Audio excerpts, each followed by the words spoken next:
नमस्कार, मैं हूं राज और आप देख रहे हैं बियॉन्ड बॉर्डर्स। आज हम बात करेंगे भारत आ रहे 2 समुद्री जहाज़ों के ऊपर ड्रोन से हुए हमलों की और यह समझने की कोशिश करेंगे कि आखिर यह पूरा मामला क्या है।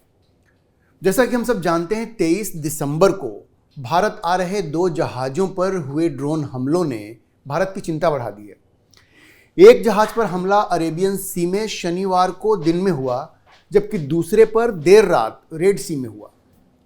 हालांकि इन हमलों में किसी की जान नहीं गई है, लेकिन मामला इतना गंभीर था कि भारत ने स्विफ्ट एक्शन लेते हुए 3 गाइडेड मिसाइल डिस्ट्रॉयर्स उस एरिया में तैनात कर दिया है। इसके अलावा सर्वेलेंस एयरक्राफ्ट P-8I वो भी अब उस एरिया में लगातार नज़र बनाए रखेगा। P-8I मैरीटाइम पेट्रोलिंग के लिए बेहतरीन एयरक्राफ्ट है, जिसे अमेरिका की बोइंग कंपनी बनाती है, और भारत के पास इस वक्त 12 P-8I एयरक्राफ्ट है। अब आप देखिए ये हमले हुए कहाँ पे। पहला जो जहाज आ रहा था वहाँ पे अरेबियन सी में हमला हुआ।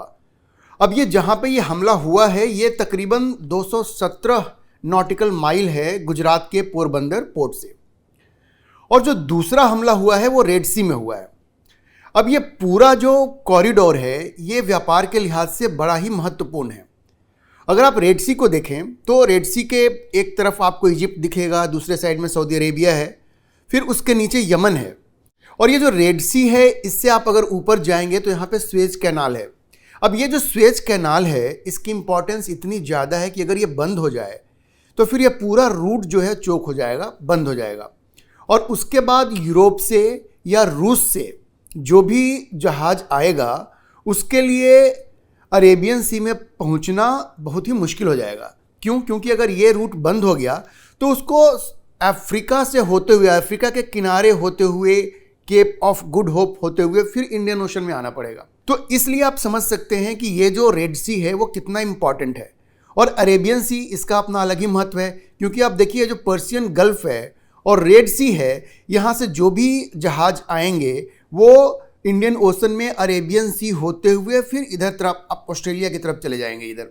तो ये पूरा जो एरिया है वो सामरिक दृष्टिकोण से और व्यापार के दृष्टिकोण से बहुत ही इम्पॉर्टेंट है, और इस एरिया में अगर किसी भी जहाज़ पे हमला होता है तो ये सिर्फ भारत के लिए नहीं बल्कि पूरी दुनिया के लिए ही बहुत बड़ी चिंता का विषय है। अब इन हमलों के बाद भारत के रक्षा मंत्री राजनाथ सिंह ने कड़ी प्रतिक्रिया दी है और कहा है कि सरकार ने इन हमलों को बहुत ही गंभीरता से लिया है और दोषियों को बख्शा नहीं जाएगा।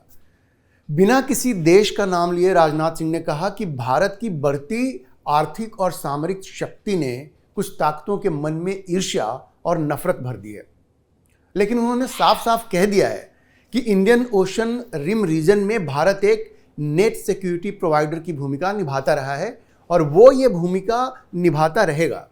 राजनाथ सिंह ने कहा, और मैं आपको कोट करता हूं, We will ensure that maritime trade in this region rises from the sea to the heights of the sky. For this, together with friendly countries, we will keep sea lanes safe and secure for maritime commerce. अभी तक वैसे ये साफ नहीं हो पाया है कि इन हमलों के पीछे किनका हाथ था। एक अनुमान है कि इनके पीछे यमन के हूती विद्रोहियों का हाथ हो सकता है। वही अमेरिका का यह मानना है कि इन पर हमले के पीछे ईरान का हाथ है। हालांकि ईरान ने इससे साफ साफ इनकार किया है। 27 दिसंबर को हिंदुस्तान टाइम्स ने एक वीडियो पब्लिश किया है जिसमें अपने सोर्सेज के हवाले से उसने कहा है कि जिस ड्रोन से भारत आ रहे जहाज पर रेड सी में हमला हुआ था उसके अवशेषों को देखने से ऐसा लगता है कि उनके विंग्स ईरान में बने हैं। हिंदुस्तान टाइम्स ने अपने वीडियो में एग्जैक्टली क्या कहा है मैं आपको बताता हूँ। Sources have revealed that the wings are likely to belong to a Shahed 136, a loitering munition or suicide drone, which is made by Iran. This appears to prove right what the US military had said a day after the incident. मतलब Hindustan times ने ये कहा कि भाई इन अवशेषों को देखने से ये लगता है कि ये ड्रोन ईरान में बना है और शायद अमेरिका जो आरोप लगा रहा था वो सही था। लेकिन हकीकत क्या है? हकीकत ये है कि इससे कुछ साफ होता नहीं है, क्योंकि अगर ड्रोन ईरान में भी बने हैं तो कोई ज़रूरी नहीं है कि हमला ईरान से ही हुआ है। क्यों? इसलिए कि यमन के हूती विद्रोहियों को भी ईरान से ही हथियार और हर तरह की सहायता मिलती है। तो ये भी हो सकता है कि ड्रोन भले ईरान में बना हो लेकिन हमला हूती विद्रोहियों ने ही किया हो। जब तक जांच पूरी ना हो जाए तब तक कुछ भी स्पष्ट रूप से नहीं कहा जा सकता। अब सवाल यह है कि ये हूती विद्रोही हैं कौन, और अगर उन्होंने हमला किया है तो इसके पीछे उनकी मंशा क्या है। अमेरिका क्यों ईरान पर यह आरोप लगा रहा है कि इन हमलों में उसका हाथ हो सकता है। ये सारे सवाल हैं जो हमें समझने पड़ेंगे, उन पर विचार करना पड़ेगा। सबसे पहले हम ये समझने की कोशिश करते हैं कि ये हूती विद्रोही कौन है। दरअसल हूती विद्रोहियों का संबंध यमन में जो शिया हैं उनके एक सब सेक्ट से है जो जैदी कहलाते हैं। ये अपने देश की सुन्नी बाहुल्य सरकार के खिलाफ 2014 से गृह युद्ध कर रहे हैं। आपको मालूम है कि मिडिल ईस्ट में शिया सुन्नी का बहुत बड़ा संघर्ष काफ़ी लंबे समय से चल रहा है। अब जहाँ तक यमन की बात है, यमन की लगभग 60% आबादी सुन्नियों की है, जबकि लगभग 40% आबादी शियाओं की है। अब चूंकि उस पूरे रीजन में ईरान एक तरह से अपने आप को शियाओं का नेता मानता है, तो वो हूती विद्रोहियों को सपोर्ट करता है, वो उनकी आर्थिक मदद भी करता है और हथियार भी सप्लाई करता है। यमन के इन शिया विद्रोहियों के मूवमेंट का जो फाउंडर था उसका नाम था हुसैन अल हूती। उसी के नाम पर इन विद्रोहियों को हूती विद्रोही कहा जाता है। यमन की जो सरकार है उसको, अब देखिए, अब अगर हूती विद्रोहियों को अगर ईरान सपोर्ट करता है तो वहाँ की जो सरकार है, जो सुन्नी बाहुल्य सरकार है, तो उसको सऊदी अरब और संयुक्त अरब अमीरात जैसे सुन्नी देश समर्थन करते हैं। अब इस पूरे गृह युद्ध का बहुत बड़ा नुकसान भी हुआ है उस क्षेत्र में। अगर यूनाइटेड नेशंस की एक रिपोर्ट को हम देखें जो कि 2022 के शुरुआत की बात करता है, तो 2022 के शुरुआत तक इस गृह युद्ध में करीब 4 लाख लोग मारे जा चुके थे और लगभग 40 लाख लोग विस्थापित हो चुके थे। अब चूंकि यमन के गृह युद्ध में शिया सुन्नी का फैक्टर है और बाहर के जो दोष हैं वो दोनों फैक्शन को पैसा और हथियार सप्लाई कर रहे हैं, तो ये कब खत्म होगा ये कहना बहुत मुश्किल है। ये पूरे मिडिल ईस्ट की यही त्रासदी है, शिया सुन्नी का झगड़ा चारों तरफ चल रहा है वहाँ पे। अब सवाल ये है कि आखिर अगर हम हूती विद्रोहियों की बात करें, अगर उन्होंने भारत आ रहे जहाज़ों को निशाना बनाया तो क्यों बनाया, क्या वजह हो सकती है। देखिए, सीधे सीधे ऐसी कोई वजह नहीं है, लेकिन वजह है भी, एक इनडायरेक्ट वजह है। और इनडायरेक्ट वजह क्या है, जब इजराइल और हमास के बीच जो युद्ध शुरू हुआ या अभी भी जो युद्ध गाजा में चल रहा है, उस युद्ध में हूती विद्रोहियों ने खुल करके हमास का समर्थन किया है। यही ईरान ने भी किया है। हूती विद्रोहियों ने कोई आज हमास का समर्थन किया है ऐसा नहीं है। वो हमेशा से कहते रहे हैं कि वो इजराइल और इसके मित्रों जैसे अमेरिका हो गया, या एक तरह से आप कहें तो पूरा जो एक वेस्टर्न ब्लॉक है, पूरा जो यूरोप है, उनके खिलाफ ईरान के नेतृत्व में बने एक्सिस ऑफ रेसिस्टेंस का हिस्सा है। ये एक एक्सिस ऑफ रेसिस्टेंस है जो वेस्टर्न हिजेमोनी या उनका जो एक प्रभुत्व है उसके खिलाफ इन्होंने एक बनाया है, ग्रुप बनाया है, और इसमें हमास भी है और हिजबुल्लाह भी है। तो ये जो हूती विद्रोही हैं वो अपने आप को इस ग्रुप के साथ आइडेंटिफाई करते हैं, ठीक है, उनका ये कहना है। अब 7 अक्टूबर को हमास ने इजराइल पर हमला किया और उसके बाद इजराइल ने बदले की कार्रवाई की। लेकिन इजराइल ने जिस तरह से बदले की कार्रवाई की और अभी जो वहाँ पे सूरत हाल है, उससे हूती विद्रोही पूरी तरह से बौखला गए हैं। उन्होंने ये घोषणा कर दी है कि इजराइल से संबंध रखने वाले किसी भी जहाज को वो अपना निशाना बनाएंगे। अब चूंकि रेड सी, देखिए रेड सी समुद्री व्यापार के लिहाज से, जैसा मैंने आपको पहले बताया, बहुत ही क्रूशियल कॉरिडोर है। तो जब हूतियों ने ये घोषणा किया तो उसके बाद अमेरिका बिल्कुल सन्नाटे में आ गया। सन्नाटे में क्या मतलब, परेशान हो गया। और उसने क्या किया कि अपने सहयोगियों के साथ, जिनमें ब्रिटेन भी है, कनाडा भी है, फ्रांस भी है, बहरीन भी है, नॉर्वे और स्पेन भी हैं, और इस तरह के और भी दूसरे देश हैं, इनके साथ मिलकर उस एरिया में पेट्रोलिंग बढ़ा दी है ताकि भाई ये हूती जो विद्रोही हैं, इन्होंने जो धमकियां दी हैं उनका मुकाबला किया जा सके। तो लेकिन बात तो ये अमेरिका की हो गई या उसके सहयोगियों की हो गई। भारत आ रहे जहाज़ों को क्यों टारगेट किया गया, इसकी क्या वजह हो सकती है। अब ये भी नहीं उन्होंने कहा कि जो इजराइल से संबंध होगा तो उनको टारगेट करेंगे, लेकिन ये जो जहाज़ आ रहे थे वो तो एक जहाज़ इसमें से जो था, जो पहले जहाज़ पे जिसका नाम MV केम प्लूटो था, वो एक्चुअली क्रूड ऑयल ले करके सऊदी अरब के अल जुबैल पोर्ट से भारत के न्यू मैंगलोर पोर्ट आ रहा था, ठीक है। वो इजराइल से कोई संबंध नहीं था उसका। अब खबरों के मुताबिक उसमें 21 भारतीय और एक वियतनामी क्रू मेंबर्स थे। उसी तरह से जो दूसरा जहाज था जिस पर रेड सी में हमला हुआ, देखिए पहला जो हमला हुआ वो अरेबियन सी में हुआ, दूसरा जो हमला हुआ वो रेड सी में हुआ जिसका नाम था MV साई बाबा, और वो भी एक ऑयल टैंकर था जो भारत आ रहा था, और उसमें जितने भी क्रू मेंबर्स थे सब भारतीय थे, 25 भारतीय थे उसमें। अब वैसे सब के सब सुरक्षित हैं, किसी को कोई नुकसान नहीं हुआ है। दोनों जहाज भारत आ रहे थे और उसके सारे क्रू मेंबर्स भी भारतीय ही थे, एक वियतनामी को छोड़ करके जो पहले ऑयल जो टैंकर था जो सऊदी अरब से भारत आ रहा था उसमें था। तो सवाल है उस पर हमला क्यों किया गया, क्या वजह हो सकती है।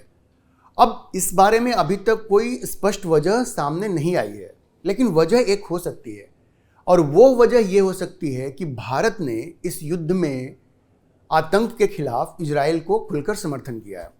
अब आपको मालूम है कि 7 अक्टूबर को जब हमास के आतंकवादियों ने इजराइल के ऊपर कायराना हमला किया जिसमें निर्दोष बच्चों, बूढ़ों और महिलाओं की निर्मम हत्या की गई, तो भारत की नरेंद्र मोदी सरकार ने इस आतंकी हमले के खिलाफ इजराइल को सपोर्ट किया। यहाँ तक कि यूनाइटेड नेशंस में भी भारत ने इजराइल को सपोर्ट किया और इस एक्ट को एक टेररिस्ट एक्ट करार दिया।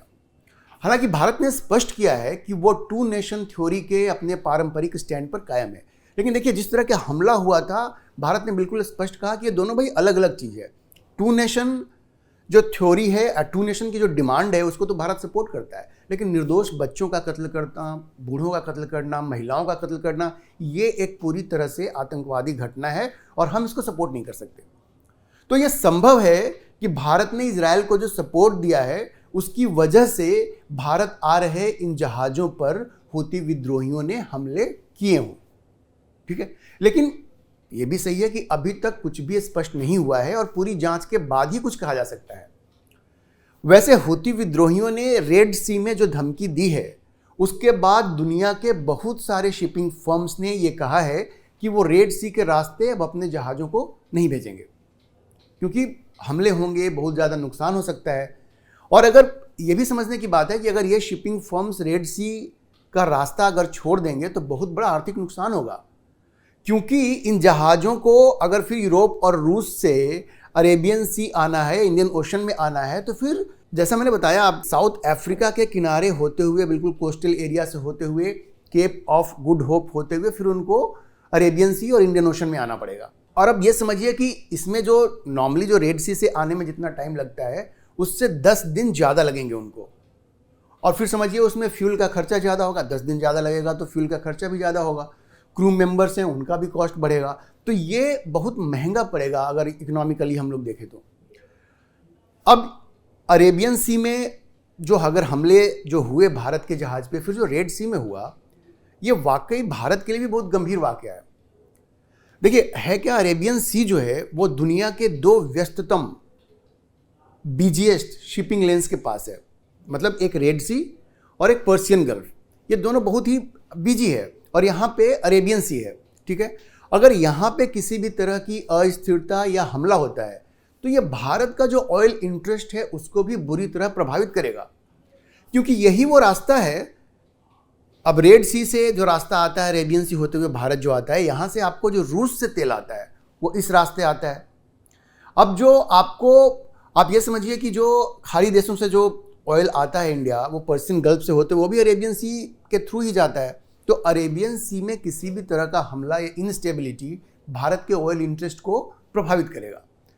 अब ये भी समझने की ज़रूरत है कि भारत की इकॉनमी पे इसका बहुत ज़्यादा असर पड़ेगा, क्योंकि भारत की जो ज़रूरत है तेल की उसका लगभग 85% तेल भारत को आयात करना पड़ता है, इंपोर्ट करना पड़ता है।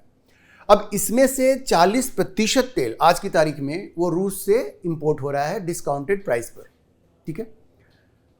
खाड़ी देशों से आने वाला तेल भी अरेबियन सी के थ्रू ही आता है, जैसे मैंने बताया। अब अगर आप सोचिए कि रूस से जो तेल आता है अगर साउथ अफ्रीका कॉन्टिनेंट के थ्रू होते हुए अगर वो आएगा केप ऑफ गुड होप के थ्रू, तो कितना कॉस्ट आगे बढ़ेगा। तो अगर इस रीजन में चाहे वो रेड सी हो या पर्शियन गल्फ हो या फिर आपको अरेबियन सी हो, अगर यहाँ पे भारतीय जहाज़ों की सुरक्षा पर प्रश्न चिन्ह लगता है तो इससे भारतीय इकोनॉमी को भारी नुकसान हो सकता है। इंडियन नेवी ने कहा है कि वो सुरक्षा के उसके लिए जितने भी जरूरी कदम हैं वो सब उठाए जाएंगे और वो उठा रहे हैं। अब हम लोग ये उम्मीद कर सकते हैं कि हमलों की जांच पूरी होने के बाद, जैसा कि रक्षा मंत्री राजनाथ सिंह ने कहा है, दोषियों के खिलाफ कार्रवाई होगी और इस समस्या का कोई समाधान निकलेगा। देखिए, आतंकवाद के खिलाफ इजरायल को दिया गया समर्थन तो बिल्कुल नैतिक है और बिना उससे समझौता किए हुए, किसी भी तरह का कोई समझौता किए हुए, भारत सरकार रेड सी और अरेबियन सी में पैदा हुए इस खतरे से निपटने का कोई रास्ता निकालेगी, ऐसा मैं विश्वास है और भारत सरकार को निपटना ही होगा। आज के लिए इतना ही। अगर आपको ये वीडियो पसंद आया तो इसे लाइक करें, शेयर करें और चैनल को सब्सक्राइब करना ना भूलें।